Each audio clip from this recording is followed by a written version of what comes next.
नमस्कार दोस्तों, हमारा नाम है अंकुर चौरसिया। आपका इस वीडियो में स्वागत है। बताएंगे आपको कि अगले 24 घंटों से लेकर के अगले 10 दिनों में किस तरह की मौसमी गतिविधियां रहने वाली हैं। तो दोस्तों, अगर आज देखा जाए तो आज 24 तारीख है और लगभग सुबह शाम के 6 बज रहे हैं।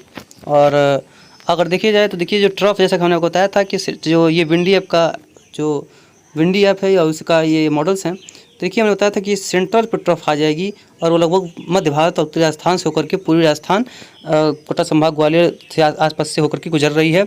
और जो सिस्टम था वो अंदर की तरफ आ चुका है अब, क्योंकि 24 वाला सिस्टम जो था 25 तारीख के आसपास देखिए कल सिस्टम जो है वो कल सिस्टम डेवलप होने की संभावना है। हालांकि सर्कुलेशन या लो प्रेशर एरिया से ज़्यादा स्ट्रांग नहीं होगा, जो हम आपको पहले बताए थे।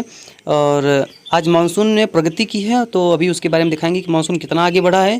क्योंकि अब जो मानसून है वो भारत के काफ़ी करीब है, भारत के पूरा कंप्लीट करने के काफ़ी करीब है। जल्द ही मानसून आगे और बढ़ सकता है। 26 को देखेंगे तो जो इस सिस्टम में अंदरूनी भागों पे आएगा और 27 का देखेंगे तो ये सेंट्रल पार्ट्स के आसपास आ सकता है। और 28 के आसपास देखेंगे तो ये यहीं सिमट जाएगा। इसके वही ट्रैक फॉलो करेगा जो इसके पहले का सिस्टम जो ट्रैक है वो फॉलो किए हैं, यानी कि सेम ट्रैक ये भी फॉलो करेगा। और उत्तर प्रदेश और मध्य प्रदेश के बॉर्डर से होकर के ये गुजरेगा, तो राजस्थान पे भी इसका प्रभाव पड़ेगा। अगर आप लोग गुजरात से हैं, अगर पूछ रहे हैं क्या इसका प्रभाव गुजरात पे पड़ेगा, तो इसका डायरेक्ट इम्पैक्ट गुजरात पे बिल्कुल नहीं पड़ेगा। हाँ, हवाओं को खींचेगा तो कुछ गुजरात वगैरह में वर्षा की संभावना बनेगी, या माइक्रो क्लाइमेट गतिविधियाँ अगर बन जाए फिर भी वर्षा की संभावना बनेगी। 28 शाम को देखेंगे और 29 के आसपास देखेंगे तो जो ट्रफ है वो फिर से जो है सामान्य पोजीशन से थोड़ी सी उत्तरवर्ती हो जाने की संभावना रहेगी। यानी कि थोड़ा सा जो अभी काफ़ी साउथ में चल रही है, यहाँ से थोड़ा सा ये उत्तरवर्ती हो जाएगी, जिसकी वजह से इन क्षेत्रों में खासतौर पे उत्तर प्रदेश, बिहार, जो अभी उत्तर प्रदेश के तराई को बेल्ट को छोड़ दिया जाए तो बाकी जो उत्तर प्रदेश और बिहार हैं, यहाँ पर बारिश गतिविधियों में वृद्धि होने की संभावना दिखाई पड़ रही है। 30 के आसपास देखेंगे तो ट्रफ थोड़ा सा नीचे आएगी और 1 तारीख के आसपास, 2 तारीख के आसपास देखेंगे तो ट्रफ समान पोजीशन पर रहेगी। और 3 तारीख के आसपास देखेंगे फिर से नीचे आएगी समान पोजीशन से। और 5 तारीख के आसपास देखेंगे तो एक और सिस्टम बनेगा जो उस समय उत्तरी मध्य प्रदेश और राजस्थान के भागों पर रहेगा। और 6 तारीख के आसपास देखेंगे तो ट्रफ जो है काफ़ी उत्तरवर्ती हो जाएगी। और उसके बाद फिर देखेंगे तो एक सिस्टम पर सिस्टम बनने की संभावना है 8 तारीख के आसपास। हालांकि यहाँ तक की सटीकता देखने को मिलती नहीं है मॉडल्स में, लेकिन ये हम देखने को मिल रहा है कि 8 जुलाई तक जो सिस्टम है वो सेंट्रल पार्ट्स पे यहाँ पर ट्रेवल नहीं कर रहे हैं, ये अधिकतर नॉर्थ से ट्रेवल कर रहे हैं। हालांकि ये जो नॉर्थ ट्रेवल कर रहे हैं, भले ही इनका प्रभाव उत्तर प्रदेश के मध्य उत्तरी और बिहार वगैरह ना हो, लेकिन उत्तरी क्षेत्रों में इसके प्रभाव से बारिश ज़्यादा काफ़ी अच्छा खासा देखने को मिल सकता है। तो वो देख पाएंगे 8 जुलाई तक यहाँ पर सिस्टम बनने की संभावना है। लेकिन 4-5 दिनों तक मॉडलों की सटीकता अधिक होती है, उसके बाद जो मॉडल्स की सटीकता होती है वो लगभग बहुत कम हो जाती है, स्थिति काफ़ी ज़्यादा डैमेजिंग हो जाती है, तो उसका कोई अस्तित्व रह नहीं जाता। तो उसके बारे में बात करना भी कोई ठीक नहीं है। अगर बात करें क्लाउडिंग की, क्लाउड कहाँ पर बने हुए हैं उसके बारे में बाद में बात करेंगे कि कहाँ पर कितनी वर्षा की संभावना है और कहाँ पर कैसी बारिश हो सकती है। तो क्लाउड की बात करें, देखिए इस समय गुजरात और राजस्थान के कई क्षेत्रों में हम लोग रहा मानसून कल यहाँ पर भी आगे बढ़ जाने की प्रोबेबिलिटी रहेगी। अभी मौसम विभाग के वेबसाइट में दिखाते भी हैं आपको। देखिए सेंट्रल पार्ट्स और पूर्वी मध्य क्षेत्रों पे काफ़ी स्ट्रॉन्ग क्लाउड्स जो हैं वो बने पड़े हैं, कई इलाकों में काफ़ी अच्छे खासे बादल बने हुए हैं। और देखिए ट्रफ यहाँ पर से गुजर रही है, लेकिन यहाँ तक वर्षा की गतिविधियाँ दिखाई पड़ी। जब ट्रफ यहाँ तक आ जाएगी 3 सितंबर तक वर्षा की गतिविधियाँ कई इलाकों में बढ़ जाएगी। एक अच्छी खासी बारिश गतिविधियाँ यहाँ पर देखने को मिल रही है। ट्रफ का जो ऑसिलेशन है वो चलता रहेगा, यानी कभी ऊपर कभी नीचे जो ट्रफ है वो आती जाती रहेगी, तो यहाँ पर वर्षा गतिविधियाँ देखने को मिलेगी। देखिए मध्य प्रदेश वगैरह, पूर्वी राजस्थान वगैरह में देखिए फिर से वर्षा गतिविधियाँ बढ़ रही हैं। और ये पूर्वी क्षेत्रों में देखेंगे तो यहाँ पर वर्षा गतिविधियाँ फिर से बढ़ रही हैं।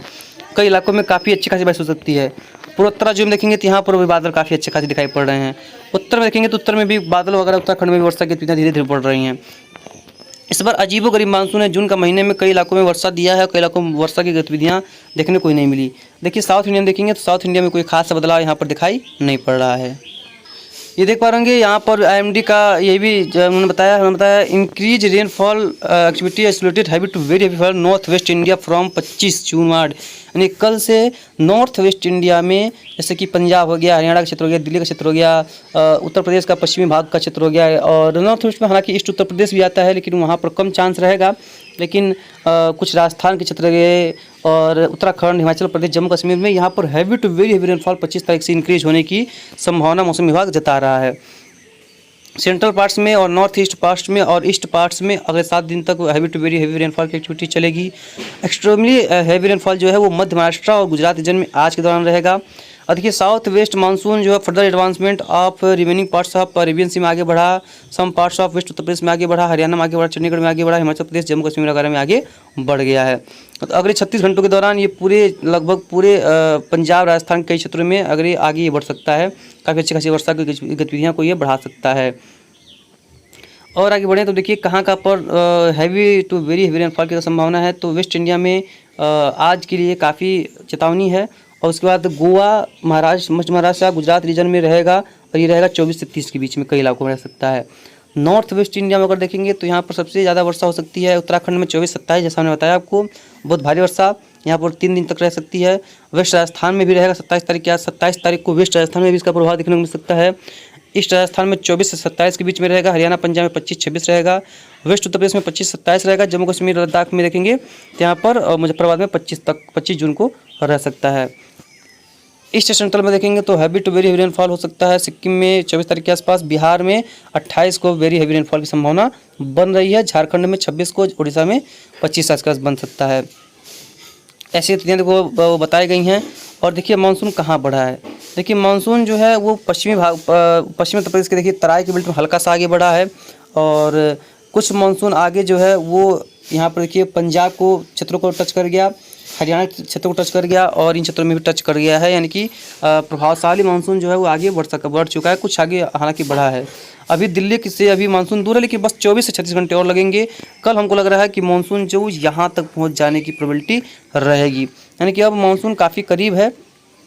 भारत के लगभग 90% इलाके कवर हो चुके हैं, 10% इलाके रह गए हैं जो जल्द ही कवर हो जाने के चांसेस रहेंगे। जल्द ही मानसून यहाँ पर आगे बढ़ करके एक्टिव हो सकता है, देख पाएंगे।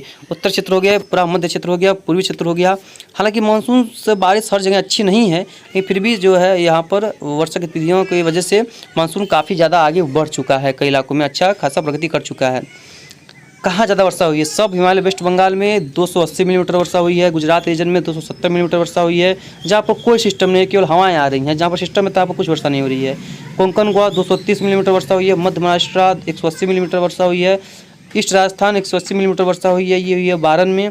असम मेघालय 170 मिलीमीटर वर्षा हुई है, coastal Karnataka 130 millimetre, west Madhya Pradesh 120 millimetre, Arunachal Pradesh 120 millimetre, Punjab 120 millimetre, Haryana, Chandigarh, Delhi 120 millimetre, Uttarakhand 120 millimetre, Bihar 120 millimetre, Kishanganj वगैरह में देखने को मिला है। North interior Karnataka 100 millimetre, south interior Karnataka 90 millimetre, east Madhya Pradesh Chhindwara में 80 मिलीमीटर, तेलंगाना 70 मिलीमीटर, छत्तीसगढ़ में और 70 और विदर्भ में भी 70 मिलीमीटर वर्षा दर्ज की गई है। ये वर्षा की जो स्पेशलिटी बताता है कहाँ पर कितनी वर्षा देखने को मिल सकती है, कहाँ पर कैसी रेनफॉल की जो एक्टिविटी है वो देखी जाएगी और कहाँ पर कितनी रेनफॉल देखने को मिल सकती है उसके बारे में बताया गया है। ये देखिए चेतावनियाँ हैं जिसकी वजह से कई इलाकों में चेतावनी जारी की गई है। बिहार में भी heavy to very heavy rainfall की संभावना आज थी कई इलाकों में। और ये देखिए गुजरात वगैरह से लेकर महाराष्ट्र में रेड अलर्ट है। तो वो यहाँ पर देखिए फिर कल उत्तर भारत के क्षेत्रों में काफ़ी heavy to very heavy rainfall की संभावना रहेगी, सेंट्रल पार्ट्स में नहीं रहेगी। और मतलब देखिए 4-5 दिनों के दौरान बारिश जो है काफ़ी भारी कमी आने की संभावना है। पूर्वी उत्तर प्रदेश और बिहार वगैरह की बात करेंगे तो यहाँ पर भी कल परसों तक 2-3 दिन तो रहेगा, उसके बाद धीरे धीरे वर्षा की गतिविधियों में बढ़ोतरी दर्ज की जा सकती है। जो भी होगा आपको आगे लगातार अपडेट करेंगे। और बाढ़ की चांसेस देखें तो पूर्वोत्तराज्यों में है और उत्तराखंड के क्षेत्रों में दिखाई पड़ रही है। धन्यवाद।